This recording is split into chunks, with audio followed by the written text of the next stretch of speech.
कि सदन कसाई, नाम के पीछे ही देखो कसाई लगा हुआ है, पर वो भी भगवान का भक्त बन गया।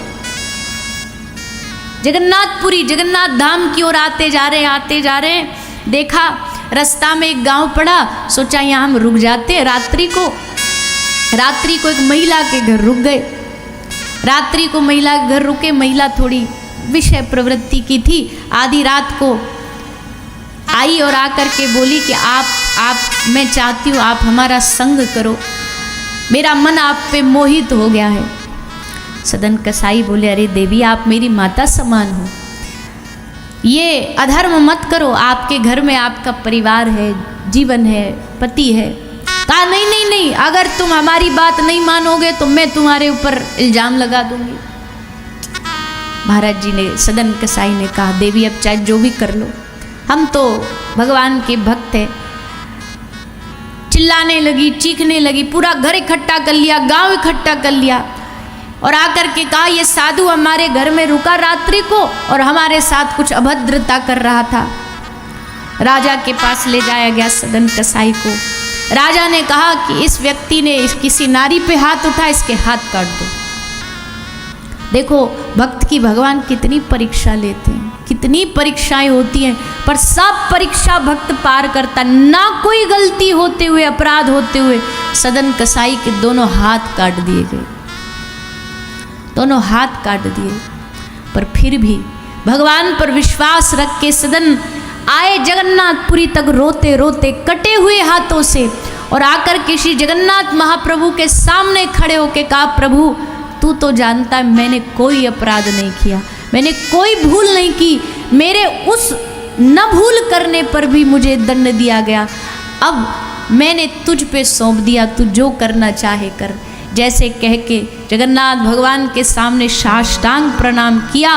हाथ तो थे नहीं, पर जैसे जगन्नाथ भगवान के सामने लेटे साष्टांग, प्रभु के सामने लेटते दोनों हाथ प्रकट हो गए सदन कसाई।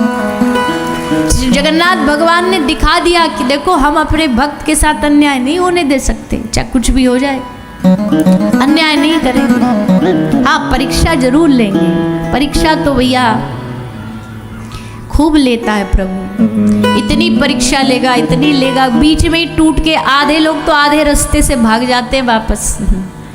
और ये कृष्ण भक्ति करने वाले और अच्छे से जानते, देखो बड़ी ध्यान से सुनना। और देवी देवताओं में क्या गुण होता है कि वो तुम जो चाहो मांगो वो देते हैं, पर कृष्ण देता नहीं है, उल्टा जो है वो तुमसे छीनता है। छीनने की आदत है ना बचपन से, चोरी करने की, तो छीनता है। इस छीनने में आधे लोग घबरा जाते, अरे राम राम राम राम, जब से हमने भक्ति करी तो हमसे तो हमारा सब कुछ छीन लिया गया। पर जो घबराएगा नहीं, फिर देखो उसको क्या ठाकुर जी माला माल करेंगे, क्या उस पर कृपा करेंगे। ऐसे भगवान के भक्त, ऐसे भक्त ध्रुव जी हुए, ऐसे भक्त प्रहलाद जी हुए, ऐसे भक्त भरत जी हुए।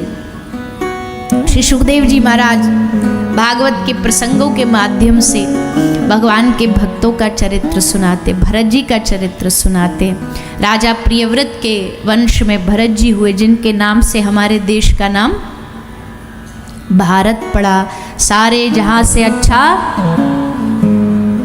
ऐसे ढीले ढीले काय को बोल रहे हो? सबसे दुनिया में अपना देश, अपना राष्ट्र, अपनी संस्कृति और अपने संस्कार, ऐसा संस्कृति भरा देश, ऐसा संस्कार भरा देश सबरी दुनिया में कहीं भी नहीं है। सबरी दुनिया में दूर से ही हाय हेलो हो जाती है, यहाँ कोई बड़ा होता तो उसको चरण छू करके प्रणाम करके आशीर्वाद लेते हैं। तो भारतवर्ष की संस्कृति, भारतवर्ष, भरत जी के नाम से देश का नाम भारत पड़ा। पर शास्त्र कहता है, भागवत जी कहती है, मोह छूटना आसान नहीं है, और वो भी किसी को इतना बड़ा राज्य का राजा बना दिया जाए और उसका मोह छूट जाए, ये बहुत बड़ी बात है। राजा भरत जी का मन संसार में लगा नहीं, खूब राजा बने, खूब राज्य संभाला, पर एक दिन आया कि अब ये सब छोड़ देंगे, अब बहुत हो गया। अब ये समय नहीं है इस सब झंझटों में पड़ने का, अब हम भजन करेंगे। ये सोच करके गंडकी नदी के पास एक कुटिया बना ली, वहाँ रह के भजन करने लग गए। पर माया आई रूप बदल करके। किसका रूप लेकर के? वो लेके मृग शावक, एक हिरनी के बालक के रूप में। एक हिरनी के बालक को भरत जी का मन उसमें उलझा, और उलझा तो ऐसा उलझा कि अब तो भजन पूजा में मन नहीं लगता। बैठते हैं तो ध्यान में भगवान नहीं आते, बैठते हैं तो मन में वो हिरनी का बालक याद आता है। भजन कम हो गया, मन वहाँ ज़्यादा लग गया। और धीरे धीरे धीरे एक समय आया जब काल आया। और काल भी कैसे आया? अंतिम समय में उस बालक को याद करते करते श्री भरत जी महाराज ने अपने प्राण त्यागे। और जैसे प्राण त्यागे तो अब जब अंत में मन वहाँ लगा था तो अगला जन्म भी भगवान ने उसी का दे दिया। अंतमति सो गति। अंतिम समय में व्यक्ति जो विचार करता है, अंते नारायण स्मृति। अंतिम समय में अगर भगवान नारायण की स्मृति करेगा, नारायण को याद करेगा तो भगवान की प्राप्ति होगी। अंत समय संसार की याद करेगा तो संसार मिलेगा। पर इसका अभ्यास पूरे जीवन भर करना चाहिए। अंतिम समय में भगवान का नाम निकले, इसके लिए सारा जीवन भर अभ्यास करो। क्या अभ्यास करो? बोले भगवान का नाम निरंतर लेना चाहिए। सोते सोते नाम लो, क्या पता कौन सी श्वास अंतिम हो जाए। और जिसने जीवन में भगवान का स्मरण किया होगा, जिसने जीवन में भगवान का नाम लिया होगा, उसको ही अंत में भगवान याद आएंगे। नहीं तो अब जिसने जीवन भर पैसा गिना, रुपया गिनाए, भगवान की माला हाथ में ली नहीं, कभी कभी नाम जपा नहीं, उसको अंत में भगवान याद नहीं आएंगे। भगवान को याद करने के लिए जीवन भर भजन करना पड़ेगा, नाम लेना पड़ेगा। क्योंकि ये मन इतना चतुर है, इतना भागता है, इतना चंचल है कि किसी भी कीमत पर इसको अंत समय में भगवान की याद नहीं आती। संसार में जीवन में जो पूरे जीवन भर झंझटों में पला रहा, गिरा रहा, वही उसके स्मरण में आता, वही उसकी याद में आता। भगवान की याद कहाँ थी अंतिम समय में? किसी के मुख से राम नाम निकल जाए, किसी के मुख से भगवत स्मृति निकल जाए तो ये तो भगवान की बड़ी कृपा होती है। कहते हैं हमारा जो जीवन है वो एक वीडियो कैमरा जैसा है। सारा जीवन भर इसमें मन रिकॉर्ड करता रहता है। अब जब अंतिम समय आता तब सारी रिकॉर्डिंग हमारे दिमाग में चालू होती, तब याद आता है कि हमने क्या बुरा किया, किसके साथ हमने धोखा दिया, किसको हमने नुकसान पहुंचाया। तब अंतिम समय में वो याद आएगा। अच्छा किया होगा तो अच्छा याद आएगा, भगवान का नाम लिया होगा तो नाम याद आएगा, और अगर नहीं लिया होगा तो नाम याद नहीं आता। इसलिए कोई किसी की मृत्यु हो रही होता तो कहते भैया गंगा जल मुंह में डाल दो, बोलो भगवान का नाम, बोलो भगवान का नाम कहो। पर कई आत्माएं ऐसी पाप वृत्ति से भरी हुई होती, उन्हें पता भी है कि हम मरने वाले, तब भी भजन में मन नहीं लगता, तब भी उनकी जिह्वा से नाम नहीं निकलता। इसलिए सबको अभ्यास करना चाहिए। हमने कल ही कहा था सबकी तैयारी करता है आदमी, पर मरने की नहीं करता। उल्टा मरने के नाम से तो उछलता है, घबराता है। ये क्या शिक्षा दे रहे हो आप हमें? पर हमें तैयारी ये करनी चाहिए कि जुबान को आदत पड़ जाए कि जब प्राण जाए शरीर से, इतना तो करना स्वामी, जब प्राण तन से निकले गोविंद नाम लेकर, तब प्राण तन से निकले। भगवान से हमें प्रार्थना करनी चाहिए, प्रभु दुनिया में सबसे कष्टप्रद समय होता है मौत। मृत्यु से बड़ा कष्टप्रद कुछ नहीं होता। यमदूत खींच रहे हैं, पुराने कर्म खींच रहे हैं, अपनी ओर ध्यान आकर्षित कर रहे हैं। ऐसे समय में अगर मन भगवान के चरणों में नहीं लगा, नाम नहीं लिया, तो अगले जन्म में फिर वही बनेंगे। कोई बोला अच्छा ऐसी बात है, अंतिम समय में जो याद कर लेते वही मिल जाता है, तो फिर सारा जीवन तो भजन करने की जरूरत नहीं, अंत में राम बोलेंगे और बस हो जाएगा काम। बोले भैया इतना आसान होता तो सबरी दुनिया यही ना कर लेती।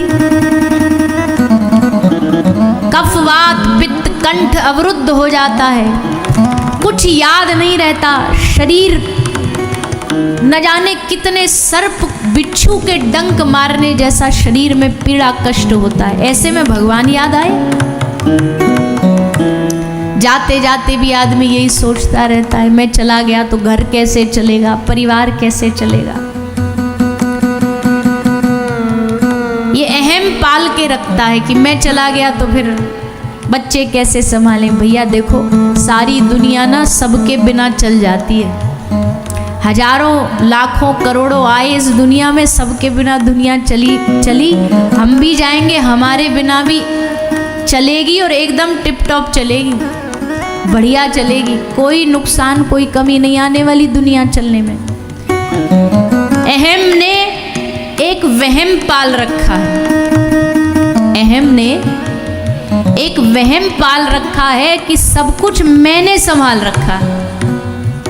एम का वहम क्या है कि बोल मैंने संभाल रखा, हम नहीं होते तो ये थोड़ी ना कर पाते, हम नहीं होंगे थोड़ी ना चला पाएंगे। ये अहम का वहम है। संसार सबके बिना चलता है और बुरा नहीं मानिएगा, आज ज्यादा से ज्यादा 10-20 साल तक याद रखे जाओगे, उसके बाद धीरे धीरे धीरे धीरे नामो निशान भी मिट जाएगा, कोई नाम तक भी नहीं जानेगा। अगर कोई ये सोच रहा हो कि हमारे बच्चों से हमारा वंश चल जाएगा, तो एक आध पीढ़ी तक वंश चलाना नहीं होता। एक आध पीढ़ी के बाद किसी को नाम भी याद नहीं रहेगा। आज से 3 पीढ़ी पीछे हम आपसे भी पूछे तो आप भी सर खुजाने लग जाओगे। दादाजी परदादाजी इन तक तो गाड़ी जैसे तैसे चली जाती है, उससे पहले कौन हुए कौन जानते हैं। अमर बनने का, लंबी आयु प्राप्त करनी है, दुनिया में याद रखना है अपने आप को, तो एक ही रास्ता है, कुछ ऐसा करके जाओ कि सारी दुनिया कभी आपको भुला ना पाए। आज भी सम्मान ध्रुव और प्रहलाद का नाम लिया जाता है। उनके बालक का क्या नाम था, किसी को याद है? लेकिन उनकी भक्ति ने उनको अमर बना दिया, उनके कर्म ने उनको अमर बना दिया। तुलसीदास, सूरदास, रैदास, कुम्भनदास, चतुर्भुजदास, ये सब अपनी भक्ति से अमर बने। इसलिए ये कहीं कोई सोच रहा हो कि वंश चलाना केवल संतान वंश चलाएगी, नहीं, संतान से आपकी वंश का नाम जरूर चल जाएगा, पर आपको अगर अमरता प्राप्त करनी है तो आपको अपने कर्मों से ही करना पड़ेगा। अपने कर्मों से अमरता मिलती है। अंतमति सुगति, अंत समय में भगवान का स्मरण होना ये बड़ी भारी बात है। जिसको हो गई उसका जीवन बन गया। पर यहाँ भरत जी महाराज के अंत समय में एक शावक के मन में मोह फंसा हुआ था, इसलिए अगले जन्म में एक शावक बने, एक हिरण बने। तीसरे जन्म में एक ब्राह्मण बने।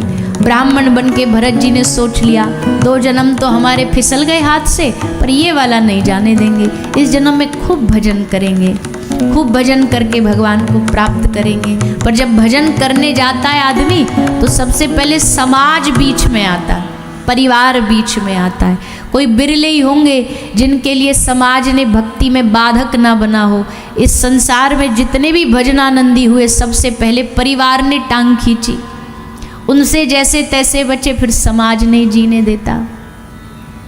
कोई भजन में मन लगाता नहीं, थोड़ा बहुत लगाने भी लग जाए, कोई घर परिवार का बच्चा ज़्यादा कथा सुनने भी लग जाए तो घर वाले ही डर जाते हैं, पता चला ये इनकी कथा सुनते सुनते बाबा जी ना बन जाए।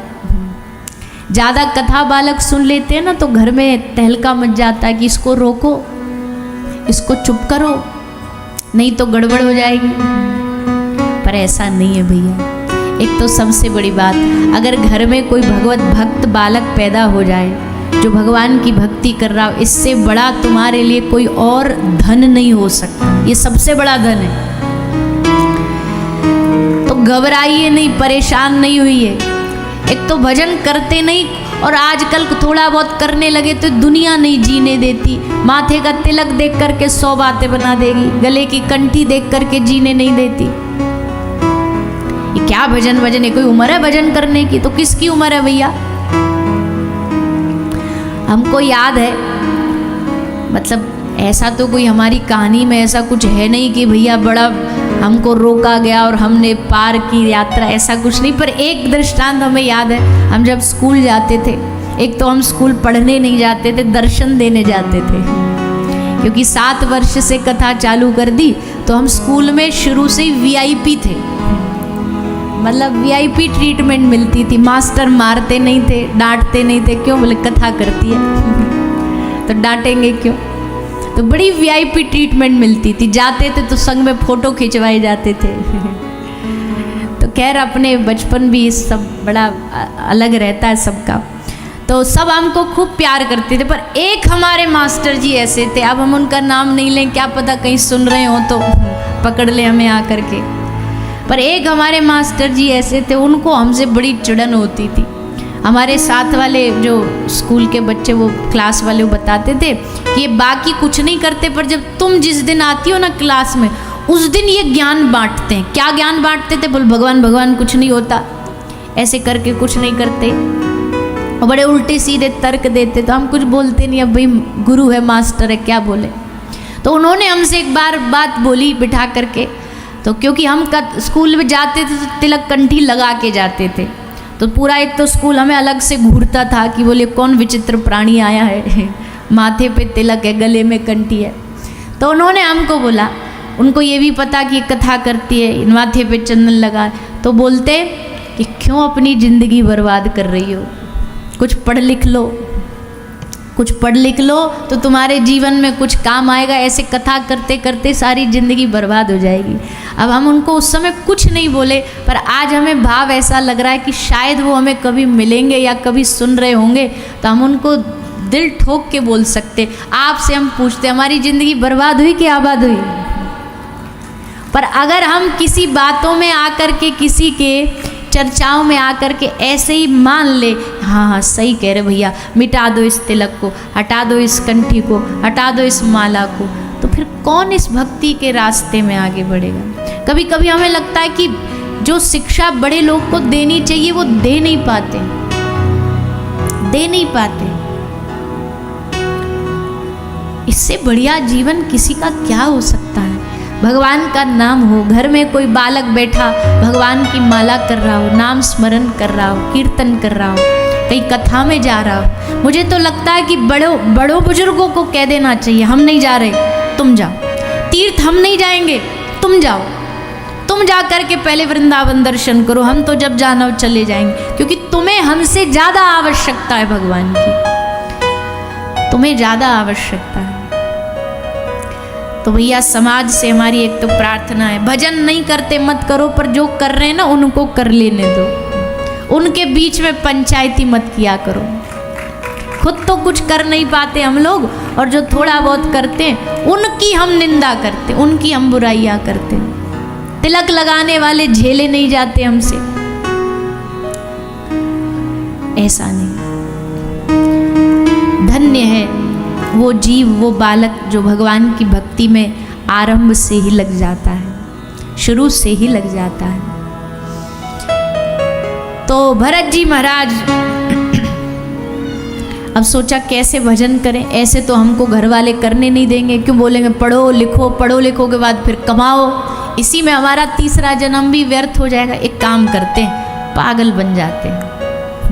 पागल बनने में बड़ा मजा है, पागल बन जाएंगे तो फिर कौन हमसे समझदारी की उम्मीद रखेगा? भैया पागल है, छोड़ो इसे, ये तो पागल है, बावरा है, ऐसा कह के सब पल्ला झाड़ देंगे। भगवान के भक्त जितने भी हुए ना, सब पागल हुए, सब पागल हुए, और उनसे बड़ा कोई समझदार नहीं। लेकिन दुनिया की नज़र में वो ऐसे रहते हैं कि सब हमें पागल समझ के हमसे दूरी बना ले, बस उनको पागल बनने में ही मजा आता है। तो भरत जी ने अपने आप को ऐसे ही बना लिया कभी भी खा लेना, कहीं भी खा लेना, कहीं भी मलमूत्र त्याग कर देना। घर वाले परेशान हो गए, ये तो पागल है, मूर्ख है, जड़ है, मूर्खमती है। नाम पड़ गया जड़ भरत। अब जड़ भरत कह कह करके जड़ भरत जी को चिढ़ाया जाता। भरत जी फिर भी मुस्कुराते रहे। दुनिया इन पे हंसती और ये मन ही मन उस दुनिया पे हंसते कि बताओ देखो, कुछ भी पाया नहीं इन्होंने और जीवन बर्बाद कर रहे। राजा एक चोरों का सरदार हुआ, उस पर कृपा करिए। एक रहुगण नाम का राजा हुआ, उसको सत्संग सुनता था, उसको सत्संग सुनने का ही अभिमान हो गया। कई बार ना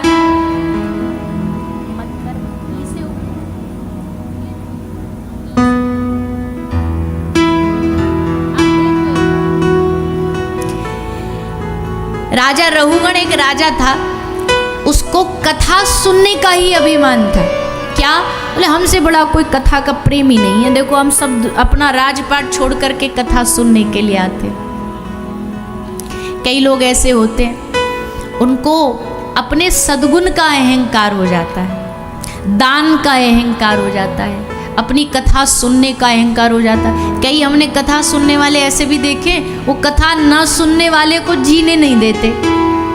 बोले तुझे तो कुछ भी नहीं पता। अच्छा, कथा में भी बैठेंगे ना वो, तो अब प्रसंग तो उनको पता ही रहता है, थोड़ा थोड़ा जो कथा सुनता है कि भाई ये प्रसंग आएगा, वो आएगा।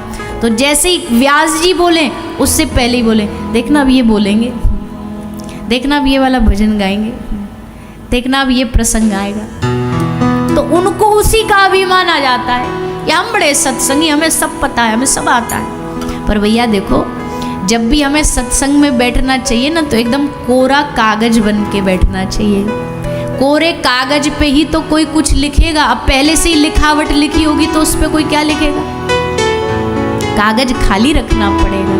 खाली होकर के हर कथा में जाओ ना, तो एकदम शून्य बन के जाओ कि हमें कुछ नहीं आता। हमें ये इतना कुछ आता है, ये सोच के जाओगे तो कुछ पा नहीं सकोगे, कुछ प्राप्त न कर पाओगे, प्राप्त नहीं कर सकेंगे। इसलिए जरूरी है